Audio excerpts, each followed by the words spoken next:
Ukraine came under heavy Russian missile attack again on Friday, a barrage that killed at least 5. And this was an explosion at a Russian gas facility in the Kursk region, also on Friday, the Russians and Ukrainians blaming each other for it.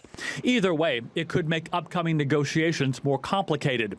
Technical teams from the U.S., Ukraine, and Russia are set to meet in Saudi Arabia next week to hash out the details of a partial ceasefire. Ukraine expects the truce to cover a pause in attacks on energy facilities and infrastructure targets. Russia says it should only cover energy facilities.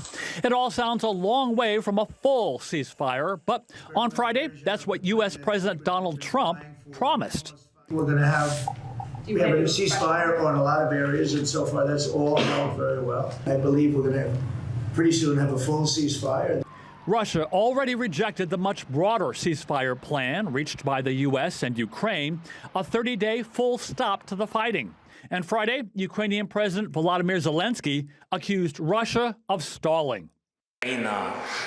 Ukraine has supported from the very beginning the position of the U.S. on an unconditional ceasefire. Why? Because then you don't have to have 10 to 20 meetings at the technical level to discuss the conditions.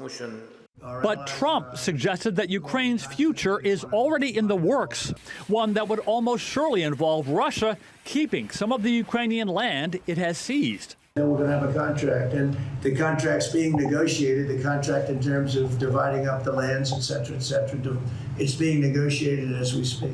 There are conflicting signals as to whether Russia would accept a Western nation's peacekeeping force inside Ukraine, even though that's not Moscow's decision to make. And that issue gets a big test next week. French President Macron says he's hosting a coalition of the willing, European leaders, along with Zelensky, to talk about Ukraine's long-term security needs. Andy Roesgen, TRT World.